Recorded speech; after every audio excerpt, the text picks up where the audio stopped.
Close your eyes, my dear. Let your body sink softly into whatever surface you're resting upon, your bed, your couch, a cozy pillow, the warm quiet of your room. Let your shoulders drop away from your ears. Let your jaw soften. Let your hands rest loosely at your sides. No tension, no tightness, no need to hold on to anything at all. With every slow, gentle breath you breathe, allow yourself to become heavier, quieter, safer, more at ease. There is nothing you need to do right now. Nothing you need to plan. Nothing you need to solve. Nothing you need to achieve. Just listen to the soft sound of my voice, breathe slowly, and let your mind drift peacefully towards sleep. Today, we will wander gently through the timeless world of Great Expectations by Charles Dickens, and we will speak softly about whether people just like Pip still walk among us in our modern, busy world. We will also talk quietly about whether there are writers today who carry the same kind, observant, compassionate heart as Charles Dickens, writers who see the forgotten, honor the ordinary, and wrap human stories in warmth and understanding. This is not a lesson you must remember. It is not a speech you need to analyze. It is simply a long, soft stream of gentle words to calm your mind, ease your heart, and carry you into deep, restorative sleep. Let us begin with Pip. Pip was a small, quiet boy who lived in the misty marshlands of Kent, England. His parents and his 5 little brothers died when he was very young, and he was raised by his harsh, sharp-tongued sister, Mrs. Joe Golgery, and her kind, gentle, quiet husband, Joe Golgery, the village blacksmith. Joe was warmth itself, steady, patient, loving, uncomplicated, and utterly devoted to Pip. The forge where Joe worked was a place of warm fire, steady clanging metal, and simple, honest goodness. For Pip, the marshes were home, misty, quiet, a little lonely at times, but familiar, safe, and woven into the very core of who he was. One cold, grey, bleak afternoon, Pip wandered to the small, overgrown churchyard where his parents were buried. He stood looking at their weathered headstones when a sudden, rough voice startled him. An escaped convict, cold, hungry, ragged, and terrified, stepped from behind the stones. The man was afraid of being caught, afraid of dying in the cold, afraid of being sent back to the terrible prison ships out at sea. Out of pure, unselfish kindness, small Pip stole food and a file from his sister's kitchen and brought them to the man. It was a tiny, brave act of compassion that would quietly shape the entire rest of his life. Not long after, Pip was sent to Satis House, the large, decaying, frozen home of Miss Havisham, a wealthy, bitter, heartbroken old woman who had been jilted at the altar many years before. She still wore her yellowed wedding dress. Her wedding feast sat rotting on the table.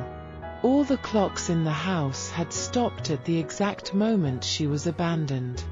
She lived in a world of frozen grief, and she wanted a young boy to play with her beautiful, cold, proud adopted daughter, Estella.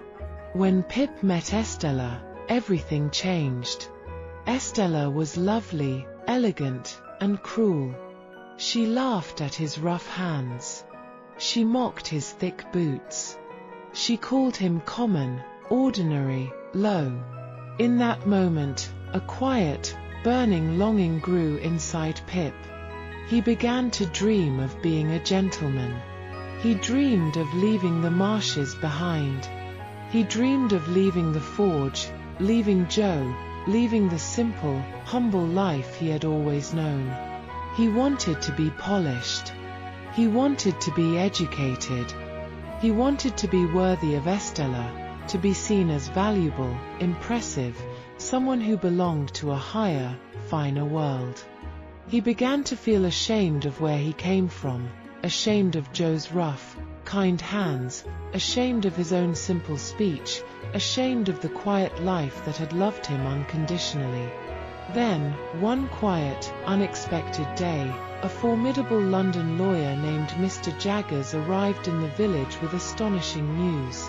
An anonymous benefactor had left Pip a great fortune, enough money to move to London immediately, receive a gentleman's education, and become a proper young man of status. Pip was certain this gift came from Miss Havisham, that it was all part of a plan to make him worthy of Estella. He believed this was his destiny. He believed this was his great expectation, the shining, perfect future he had always wanted. And so he left. He left the marshes.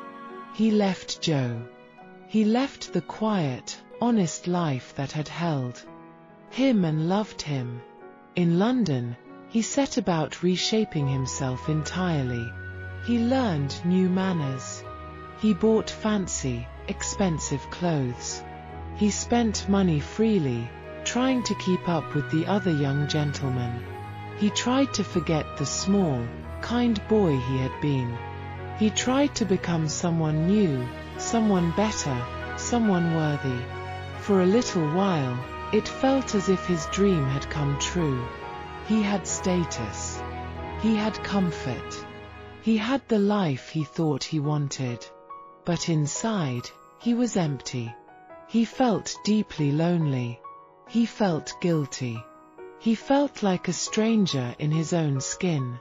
He was embarrassed and ashamed when Joe traveled to London to visit him, embarrassed by the simple, kind man who had loved him without condition. He chased status and approval and elegance, yet he never truly belonged among the wealthy, fashionable people he so admired. His life became filled with pretense, with debt, with quiet, heavy unhappiness. He had the outward appearance of a gentleman, but he had lost the goodness of his heart. Eventually, the truth came gently, yet firmly, and broke his dream apart. His benefactor was not Miss Havisham, as he had so desperately imagined. It was the very same convict he had helped that cold day in the churchyard, a man named Magwitch, who had made a fortune in Australia and never forgotten Pip's small, life-changing kindness. The great, shining future Pip had imagined began to crumble. The fortune was lost. The status faded. The dream broke completely. And in that breaking, Pip found himself again. He learned that worth does not come from money. It does not come from status. It does not come from how others judge you. It does not come from fine clothes or fancy manners or a big house. Worth comes from kindness, from loyalty, from being true to the gentle, good heart that was there all along. He returned to Joe. He returned to kindness. He returned to the quiet goodness he had once tried so hard to leave behind. In letting go of his false, glittering dream, he found real, lasting peace.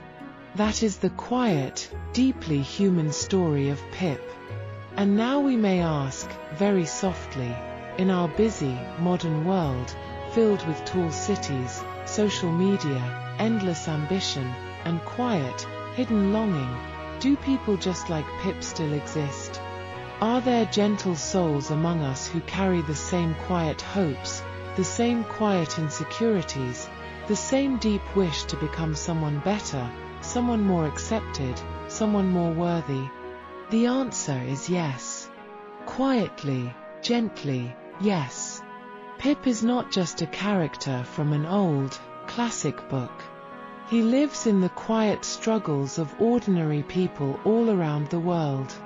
Their lives may look different on the outside. They carry smartphones instead of leather-bound books. They live in bustling cities instead of foggy marshlands. They chase online approval instead of Victorian social status. But their hearts, their longings, their struggles, are exactly the same. Let us speak of them softly, one by one, as if we are watching them from a quiet distance, with nothing but kindness and gentle understanding. There is the young person who grows up in a small town, a quiet village, a neighborhood without wealth, glamour, or social status. They love their home, in their own quiet way, but they deeply believe that happiness, worth, and belonging lie somewhere else, in a big, bright city, a famous university, a glamorous job, a life that looks more impressive and important from the outside. So they leave. They learn new ways to speak. They buy new, fashionable clothes. They adopt new habits, new hobbies, new versions of themselves, all hoping to fit into a world that feels finer, more important, more worthy. They stop calling home as often. They feel embarrassed by their family's simple ways, by their old accent, by the quiet life they once lived. Just like Pip, they try to outrun their beginnings, to leave their old selves behind. For a little while, it works. They get a good job. They live in a nice apartment. They make friends who seem more successful, more polished, more important. They look like they have it all together. But inside, they feel hollow. They feel like they are performing a life, not living one. They feel caught between two worlds, the world they came from, which they now avoid and hide from, and the world they want so badly to join, which never fully accepts them. When hardship comes, when they lose their job unexpectedly, when they feel deeply, crushing lonely, when life does not go as they planned, they realize that all the status they chased cannot hold them when they are hurting. Slowly, gently, many of them return to themselves. They call their family again. They accept where they came from. They learn that their beginnings are not something to hide or be ashamed of, but something that shaped their kind, gentle heart. These are modern Pips. Then there is the person who deeply believes that achievement and success will fix the quiet emptiness inside them. They work incredibly long hours. They chase promotion after promotion. They build businesses from nothing. They gain followers online. They think that if they become successful enough, rich enough, admired enough, recognized enough, they will finally feel enough, finally feel worthy, finally feel complete. Like Pip, they think that social status and outward success will heal their deep insecurity. They run from being ordinary. They run from feeling small. They fill their lives with constant busyness, with endless goals, with constant striving, yet the quiet, persistent feeling of not being enough remains. They forget how to rest. They forget how to enjoy simple, unremarkable moments. They forget how to be kind to themselves. Some burn out quietly, silently, without anyone noticing. Some keep running for years and years, trapped in a cycle of striving and emptiness. But many, slowly, softly, begin to understand that success and wealth cannot fill the heart. That ordinary is not a failure. That peace is far more important than praise. They learn to slow down. They learn to value kindness over achievement. They learn to love themselves, not for what they accomplish, but for who they are. These are modern Pips. There are also those who carry two whole worlds inside them: immigrants, refugees, people who have left their home countries to build a new life somewhere else. They want so badly to fit in. They want to be accepted. They want to speak the new language perfectly, to follow the new customs, to be seen as part of their new home. Yet they also carry their roots, their family, their culture, their native language, their precious childhood memories. Like Pip, who felt ashamed of the forge and the marshes. They may feel embarrassed by their accent, their old traditions, their humble beginnings. They try to hide where they came from, hoping to be seen as more modern, more polished, more acceptable to the world around them. But in hiding their roots, they hide a precious piece of their heart. Over time, many learn to carry both worlds gently, with love and pride. They honor where they came from and where they are now. They realize that they do not have to choose one world or the other. They can be both. They can honor both. They can be enough, exactly as they are. This quiet, gentle acceptance brings a peace they had not known before. These are modern pips. In our digital, connected world, there are also pips who chase validation through screens. They post carefully curated, perfect photos. They seek likes and comments and shares. They build a flawless, idealized version of themselves online, hoping to feel worthy, to feel seen, to feel loved. They compare their messy, real life to the shiny, filtered lives of others. They feel inadequate when their life does not look as perfect, as exciting, as successful. Like Pip, they try to be someone they are not, all to gain the approval of strangers. They may gain thousands of followers. They may feel admired for a little while. But the emptiness remains. Because approval from a screen cannot replace genuine human connection. It cannot replace real self-acceptance. Slowly, many step back. They post less. They compare less. They learn to live quietly, authentically, without performing for the world. These are modern pips. And there are those who come from difficult circumstances, poverty, a broken family, a challenging, painful childhood, and who spend years trying to outrun their past. They feel deeply ashamed of where they started.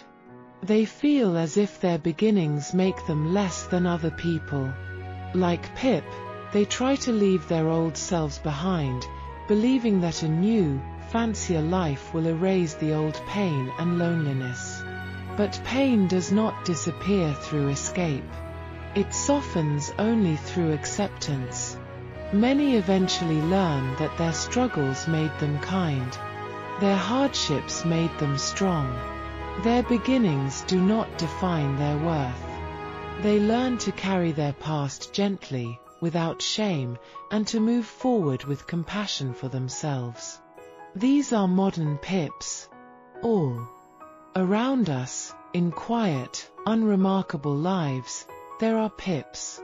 They do not make headlines. They do not live glamorous lives.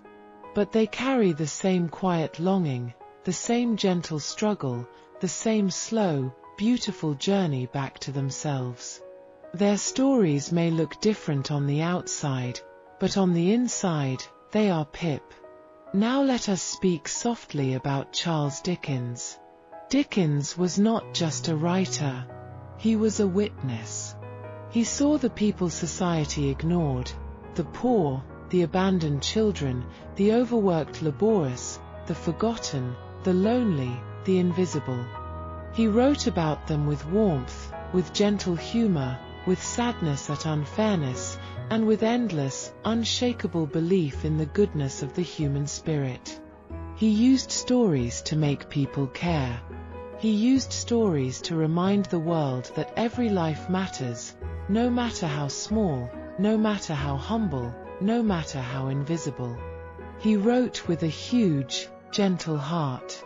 And so we ask, very softly, do we have writers like that today? Writers who see the forgotten, who write with kindness, who care about justice, warmth, and the quiet dignity of ordinary people? Yes, we absolutely do. There are modern authors all over the world who walk through the quiet, difficult corners of life and write about people no one else talks about. the working poor, single parents, people struggling with loneliness, people in small towns left behind by progress, immigrants, refugees, young people lost in a busy, demanding world. They do not write to judge. They write to understand. They write to give voice to those who feel unheard, unseen, unimportant. Like Dickens, they believe that stories can soften hearts. That stories can help people see one another again. They do not chase fame for fame's sake. They chase truth, gentle truth, kind truth, the kind that makes you feel less alone in the world. Dickens never wrote only darkness. Even in his saddest, most difficult stories, there was always a small light, a kind friend, a loyal helper, a quiet moment of warmth that makes life bearable. Modern writers carry this same beautiful spirit. They write about pain, about loss, about unfairness, but they also write about hope, about small joys, about quiet love, about people who keep going, even when life is heavy and hard. They understand that the world needs stories that hold us, not just stories that challenge us. For people who are tired, who are sad, who are struggling to rest, these stories feel like a soft, warm blanket. Dickens used his words to change how society treated the poor and vulnerable. He made people see the humanity in those they had ignored. Today's writers do this too. They write about people who are overlooked. They give them dignity. They remind the world that every person has a story worth hearing, worth caring for, worth loving. These writers may live in different countries, write in different languages, tell different kinds of stories, but their hearts are just like Dickens, big, gentle, observant, and kind. Dickens knew that people are beautifully complicated. We can be selfish and kind, foolish and brave, lost and found all at once. He wrote about that complexity gently, without anger, without cruelty. Modern Dickens-like writers do the same. They do not condemn characters for their mistakes. They understand them. They forgive them. They show that even lost people can find their way back. This is the same spirit that made Pip's story so timeless, so relatable, so deeply human. As your breath grows slower, as your mind becomes quieter, as your body grows heavier, let us hold these gentle truths close to your heart. You may sometimes feel like Pip. You may feel like you are trying to be someone you are not. You may chase success, approval, or a life that looks better from the outside. You may feel ashamed of parts of yourself, of your beginnings, of your quiet struggles. This is not failure. This is not weakness. This is simply being human. You do not have to be impressive. You do not have to be perfect. You do not have to be worthy by the world's rules. Your worth is in your kindness, in your quiet care for others, in your ability to keep going, even when you are tired, in your ability to love, even when you have been hurt. You do not have to outrun yourself. You do not have to hide where you came from. You do not have to perform for anyone. You are enough, exactly as you are. This is the quiet, beautiful gift Pip learned.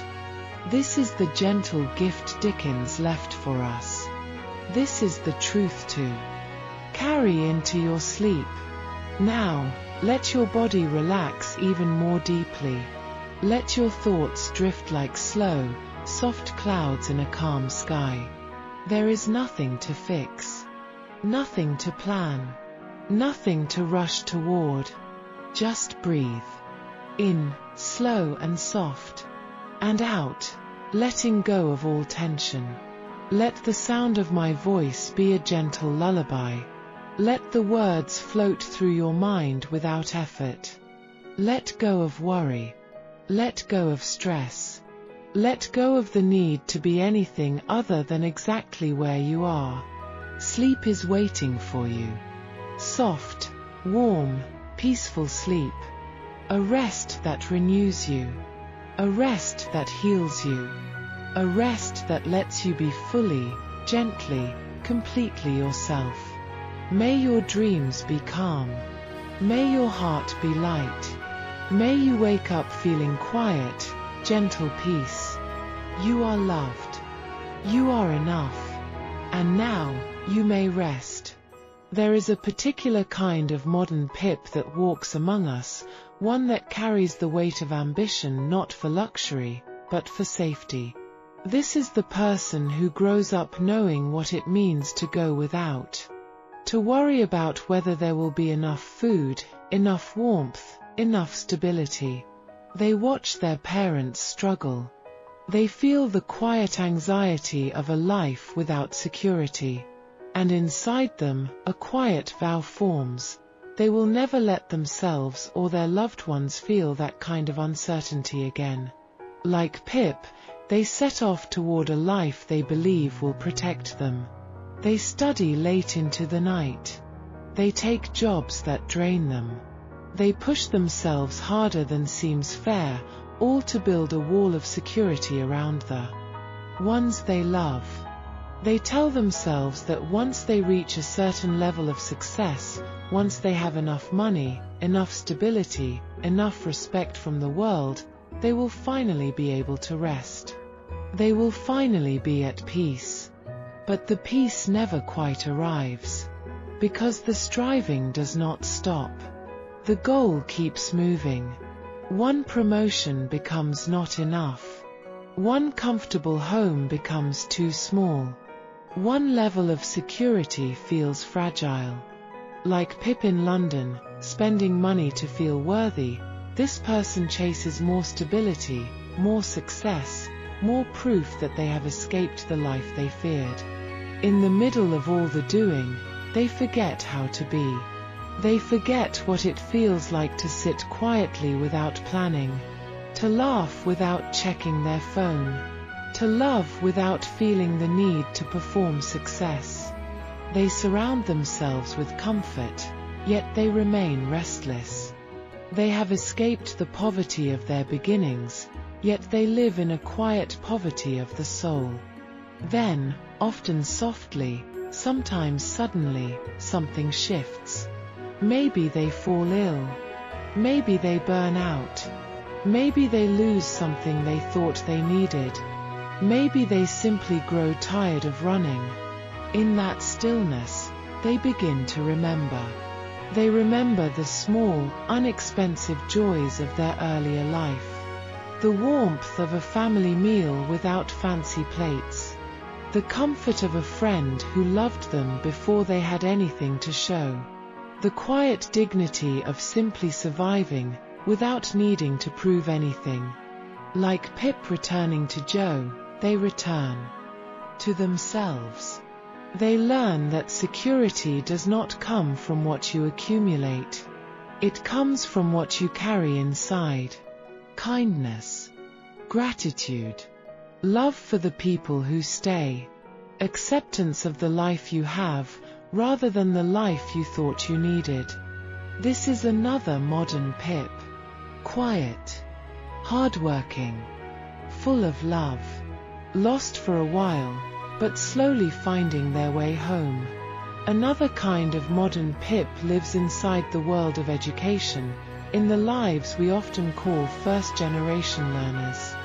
These are young men and women who are the first in their family to attend university, to enter professional fields, to step into a world their parents never knew. They carry the hopes of an entire family on their shoulders. They leave behind neighborhoods, communities, and ways of living that shaped them. They enter classrooms and offices where no one shares their background, their accent, their understanding of the world. They feel out of place. They feel like outsiders. Like Pip, standing awkwardly among gentlemen, they worry that they will be found out, that someone will see they do not truly belong. They study harder than anyone else. They mimic the speech, the manners, the habits of the world they have entered. They try to erase the parts of themselves that feel too common, too unpolished, too much like where they came from. They achieve. They graduate. They succeed. But a quiet loneliness stays. They can no longer fully speak the language of their childhood, not in the way that matters most. They cannot explain their new life to their family in full. They cannot fully belong in the new world, either. They float between two worlds, belonging completely to neither. This is the quiet loneliness of the modern Pip. Yet over time, many learn to bridge those two worlds. They learn that their background is not a flaw. It is a strength. It gives them empathy. It gives them understanding. It gives them a kind of wisdom that cannot be learned in any classroom. They learn to honor both sides of who they are. They become a bridge between worlds, not a stranger in both. We also find Pips among those who seek validation through beauty, through appearance, through the shape of their lives as seen by others. These are people who believe that if they look a certain way, live a certain way, present a perfect image, then they will finally be loved. They will finally be enough. Like Pip, who changed his clothes and his speech to impress Estella, these people shape themselves to fit the ideals of the world around them. They spend hours crafting an image. They avoid anything that might make them seem ordinary, uninteresting, or unlovable. They receive compliments. They gain attention. They feel admired. But they do not feel known. Because the world is admiring a version of them, not the real them. The real them is quieter, softer, more flawed, more human, afraid to be seen, in case the truth is not enough. So they keep performing. Until one day, they grow tired. Tired of pretending. Tired of hiding. Tired of being loved for a lie. In that tiredness, they begin to let go. They show their messy parts, their ordinary days, their quiet insecurities. And slowly, they discover something gentle and wonderful. The people who truly care will love them anyway. Love does not require perfection. It requires truth.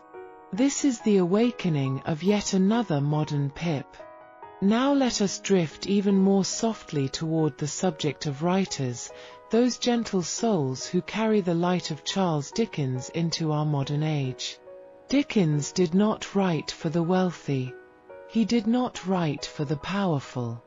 He wrote for the people who felt small, for the tired, for the forgotten, for the ones who walked through life unseen. He wrote so they could feel seen. Today, there are writers all over the globe who do exactly this. Some write in quiet rooms, far from cities. Some write in crowded apartments. Some write late at night, after long days of work. They do not all write famous books. They do not all win prizes. But they write with heart.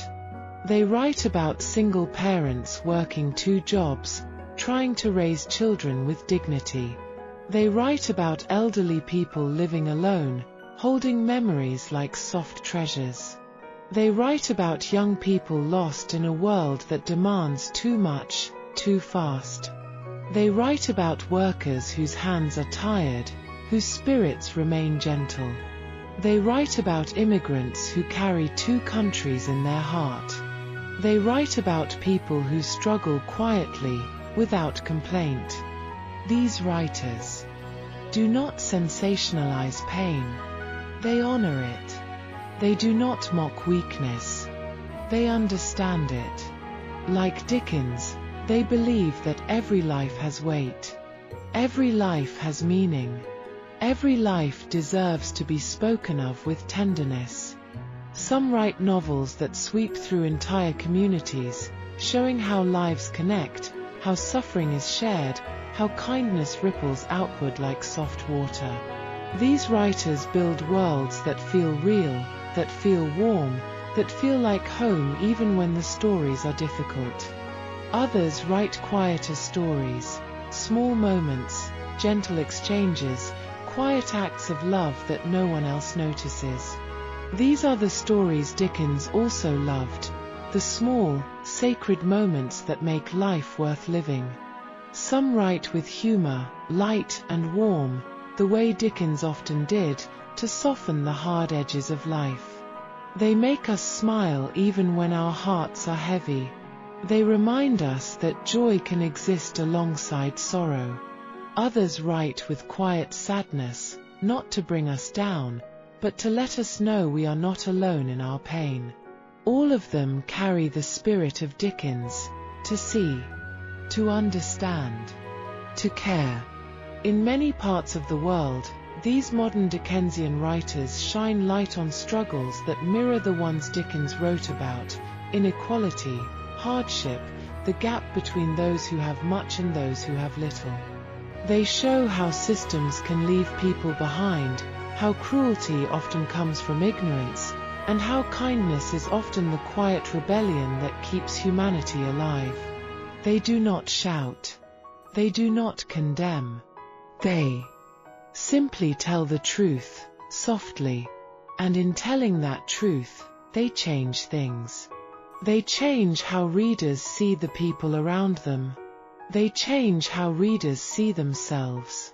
They remind us that we are more connected than we think. That suffering is shared. That kindness is universal. That every person deserves dignity. This is the great work of the modern Dickens, not to scold the world, but to soften it. Not to divide, but to unite. Not to despair, but to hope. As we float closer to the calm of sleep, let us hold one more gentle thought. Every Pip, in every age, is searching for the same thing: to be worthy, to be loved, to belong. And every Dickens-like writer is offering the same gift, reminding us that we already are.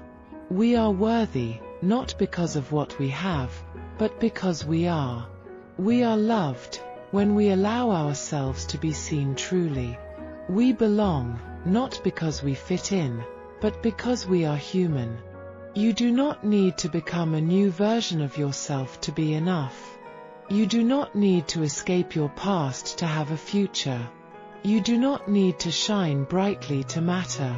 Sometimes the most heroic thing you can do is rest. To be gentle with yourself. To accept the life you have, and the heart you carry. This is the peace Pip found.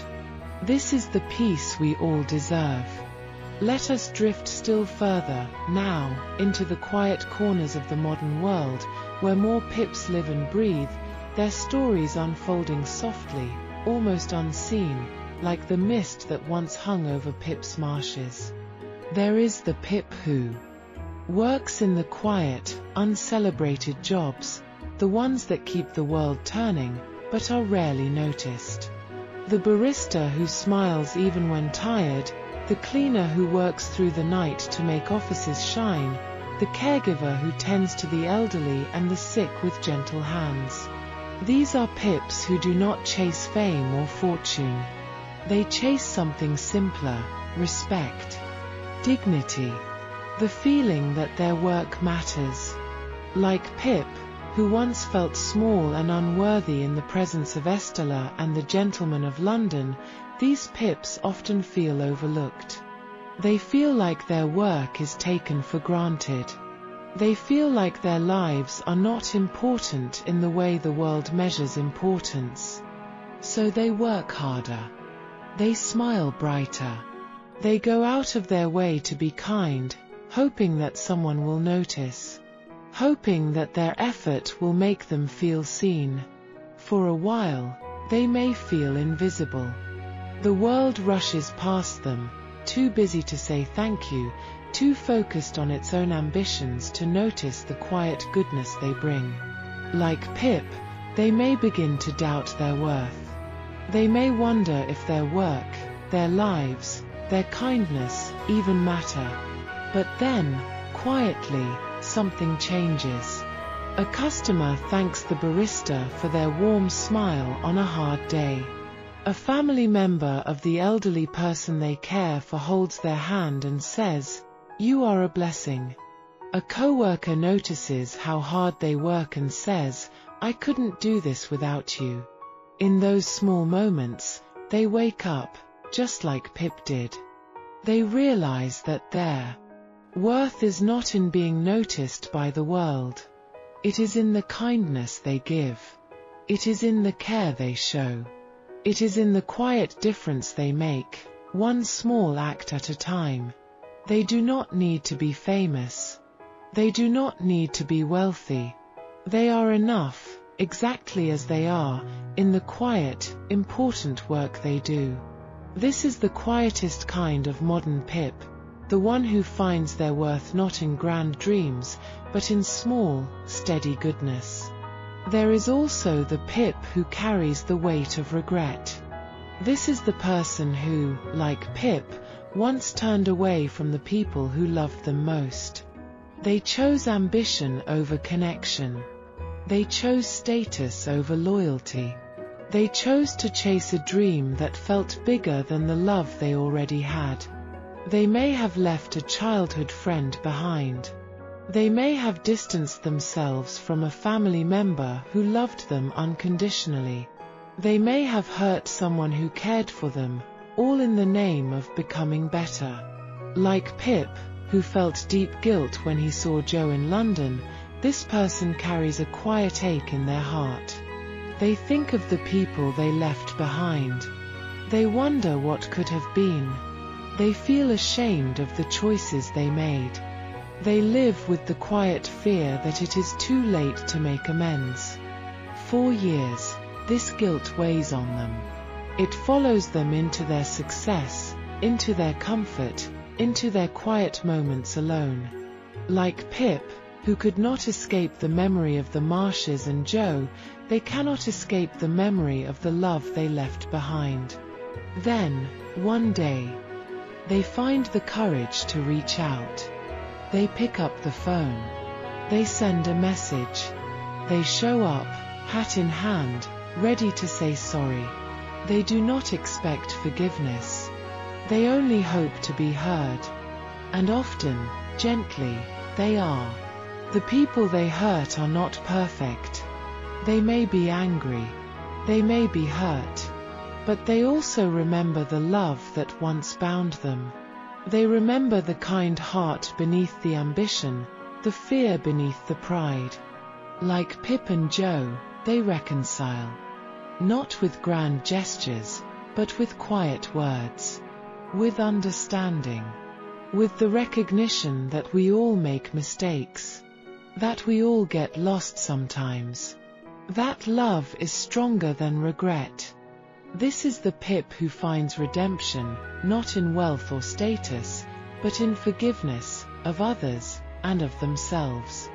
Let us drift now to another corner of the world, where a modern Pip lives in the chaos of social media, surrounded by images of perfect lives, perfect people, perfect success.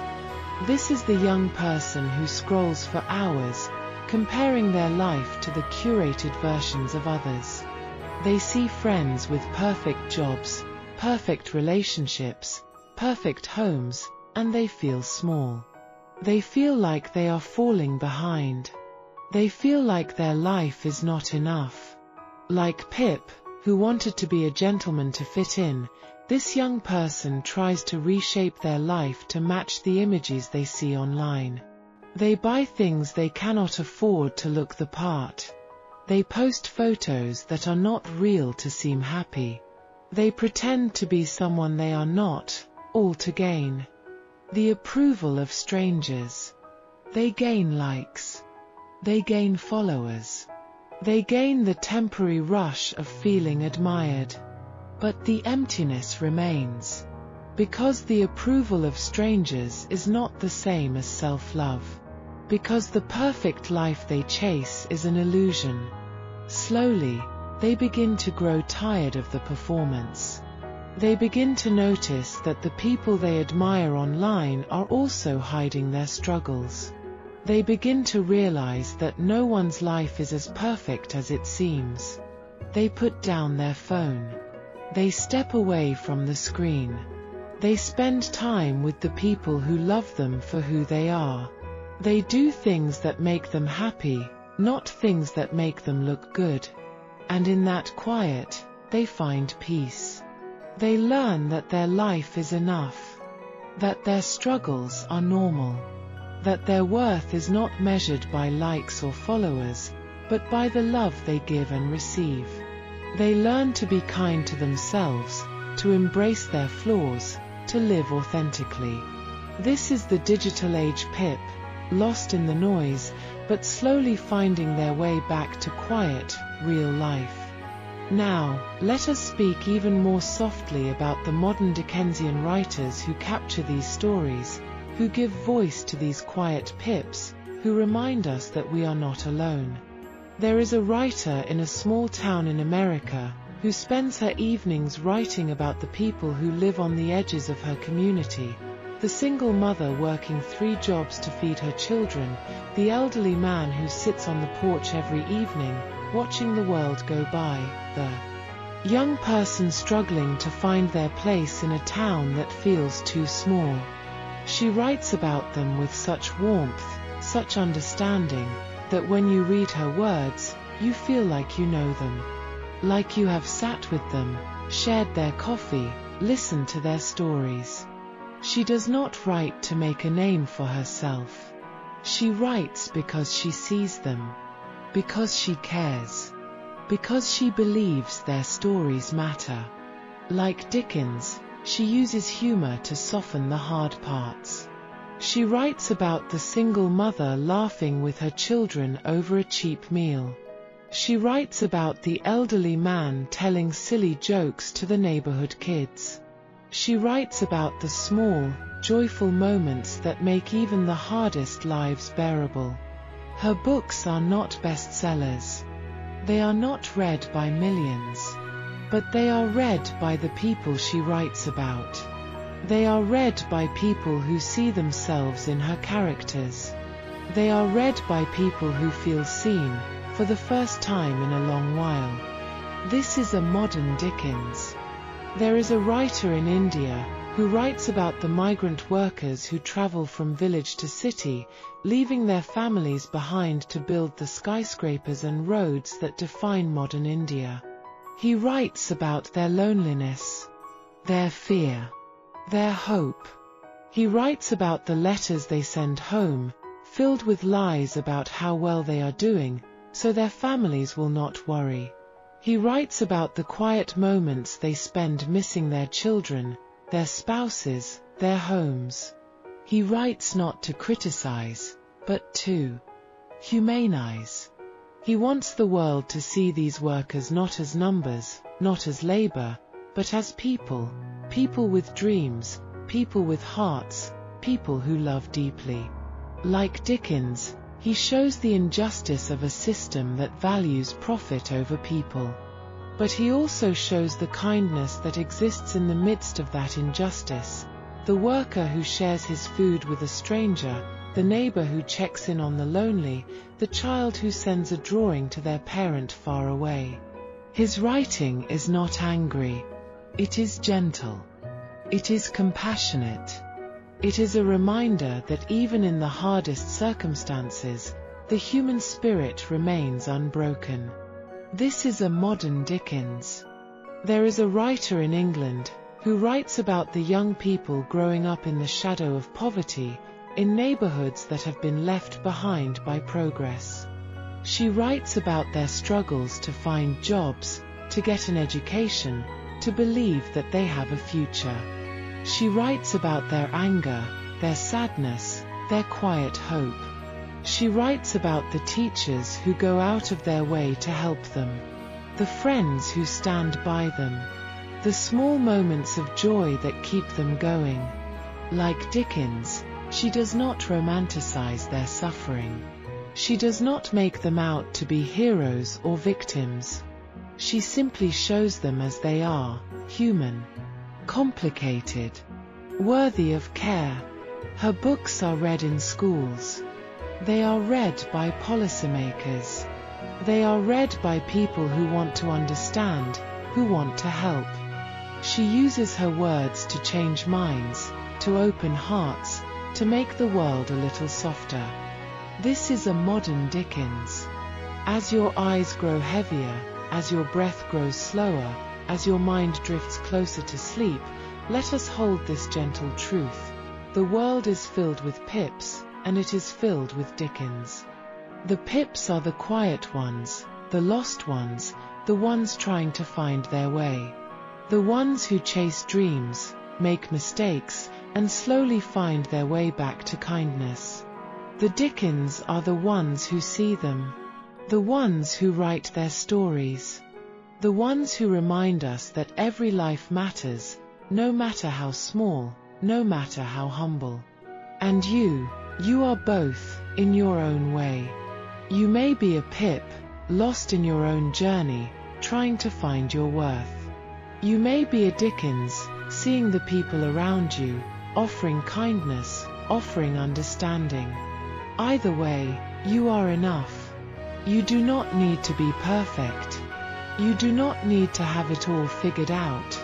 You just need to keep going, keep caring, keep being human. Sleep now, if you haven't already. Let your body sink deeper into rest. Let your mind let go of all the noise, all the worry, all the striving. You are loved. You are worthy. You belong. And in this quiet, in this rest, you are home.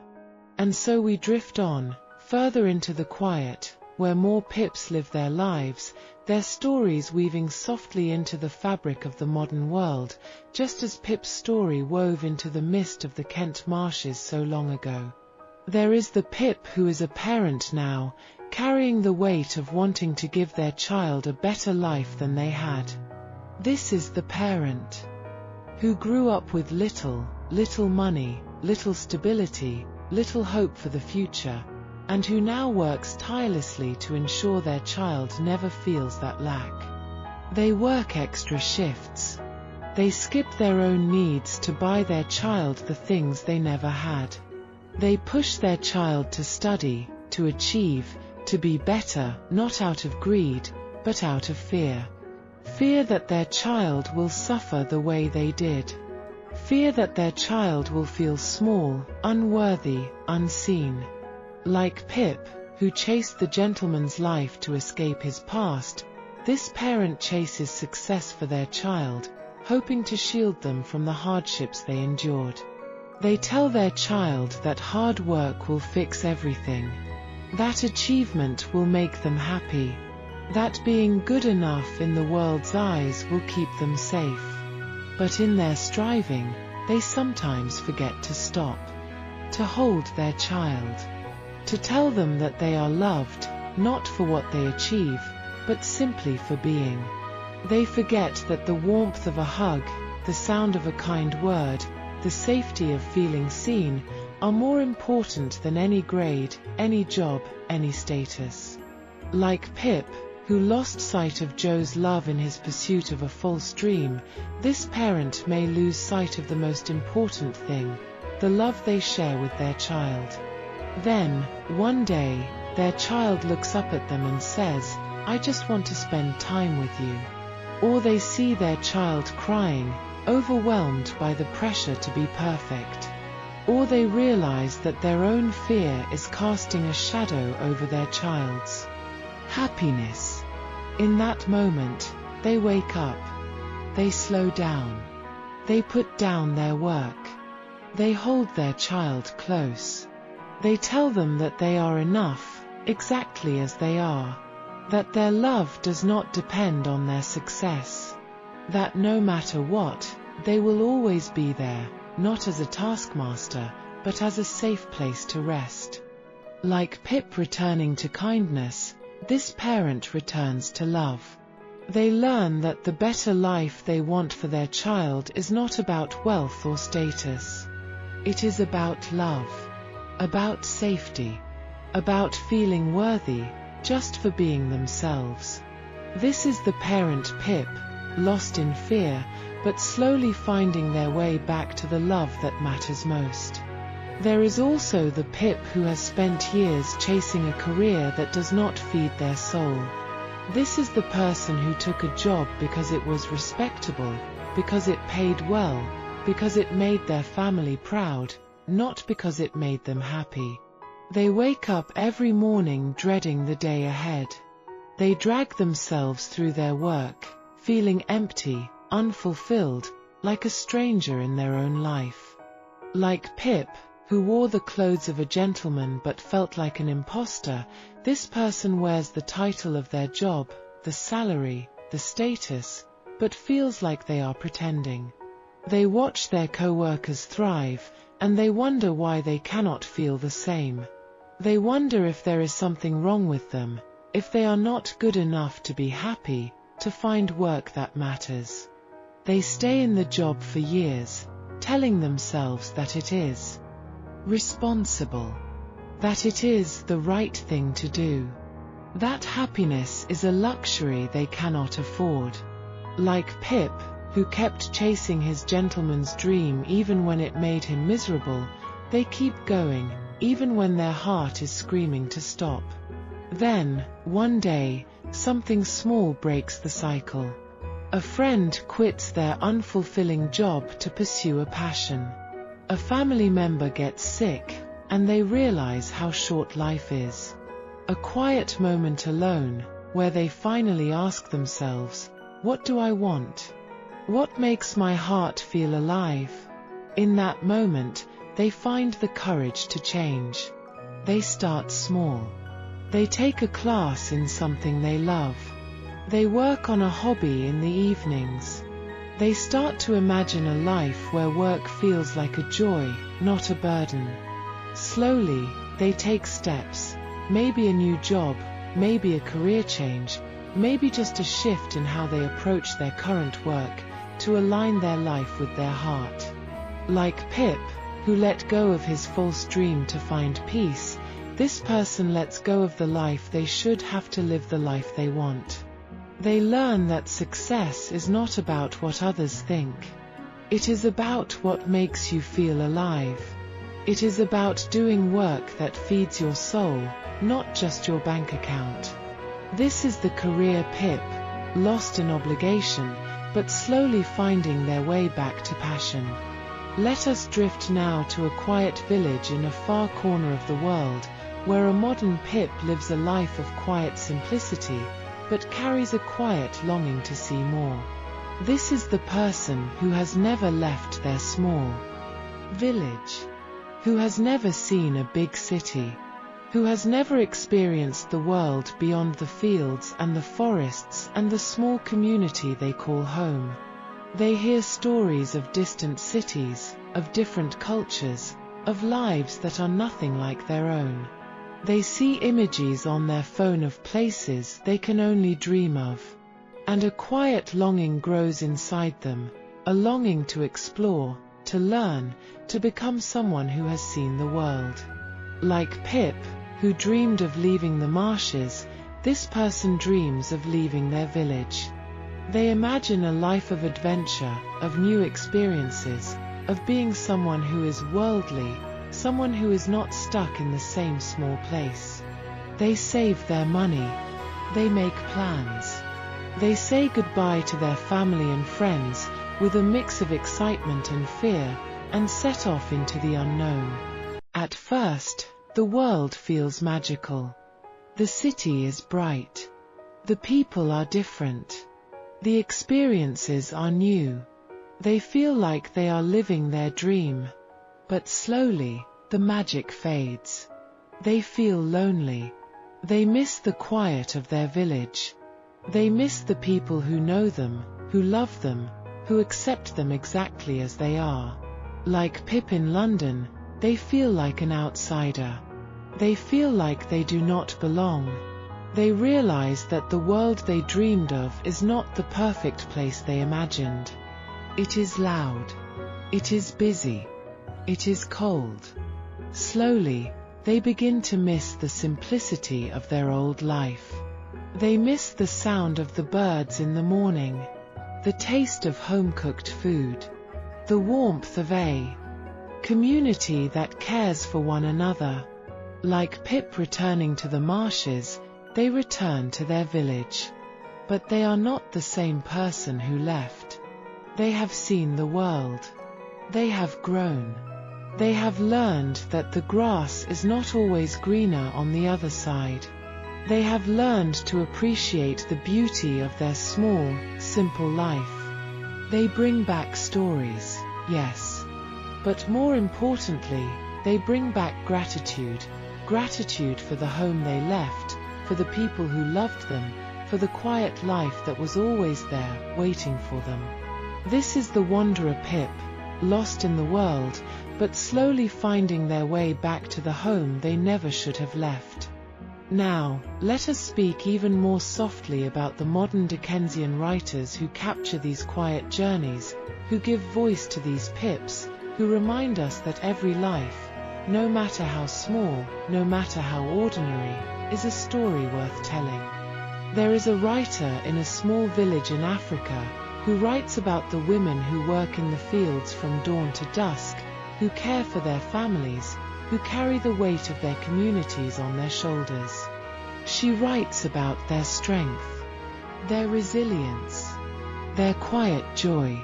She writes about the way they laugh together after a hard day's work, the way they share food when someone is in need, the way they pass down stories from generation to generation, keeping their culture alive.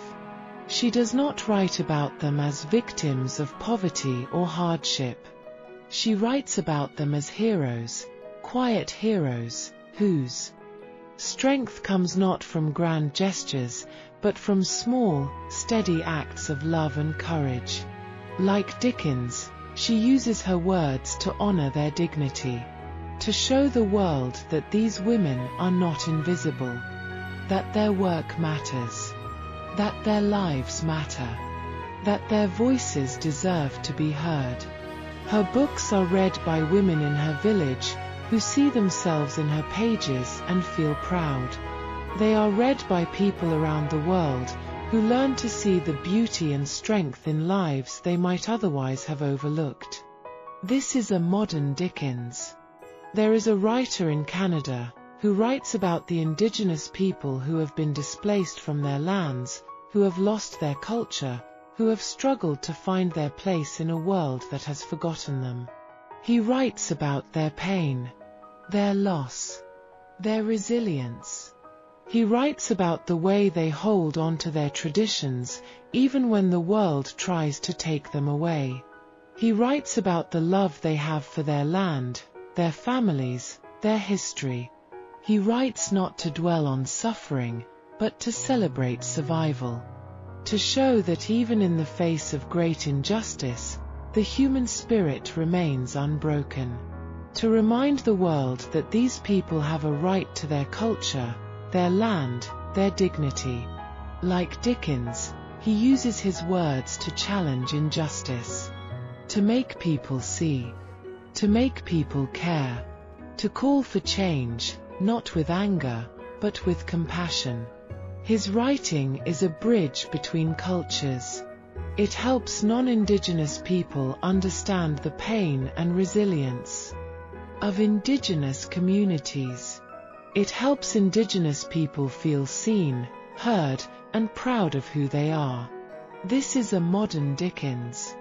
There is a writer in Australia who writes about the elderly people who live in nursing homes, who are often forgotten by their families, by their communities, by the world. She writes about their memories, their regrets, their quiet joys. She writes about the way they talk about their youth, their loves, their lives, as if those days were yesterday. She writes about the small moments of connection, a nurse who takes the time to listen, a visitor who brings them a flower, a fellow resident who shares a story. She writes about them with such tenderness, such respect, that you feel like you are sitting with them, holding their hand, listening to their stories. She reminds us that old age is not a burden. It is a gift. That every elderly person has a lifetime of wisdom, of love, of experience to share. Like Dickens, who wrote about the forgotten and the overlooked, she gives voice to those who are often invisible. She reminds us that every life, no matter how old, no matter how frail, is worth cherishing. This is a modern Dickens. As your body grows heavier, as your mind drifts further into the quiet of sleep, let us hold this gentle thought close to your heart. You are not alone. Everywhere you look, there are pips, people who are lost, who are striving, who are making mistakes, who are slowly finding their way back to kindness, to love, to themselves. Everywhere you look, there are Dickens, people who see you, who care about you, who write your story, who remind you that you matter. You may not see them. They may not be famous. They may be quiet, ordinary people, living quiet, ordinary lives. But they are there. And you are part of this tapestry. You are a Pip, and you are a Dickens. You are lost, and you are found. You are striving, and you are resting. You are making mistakes, and you are learning. And that is okay. That is what it means to be human.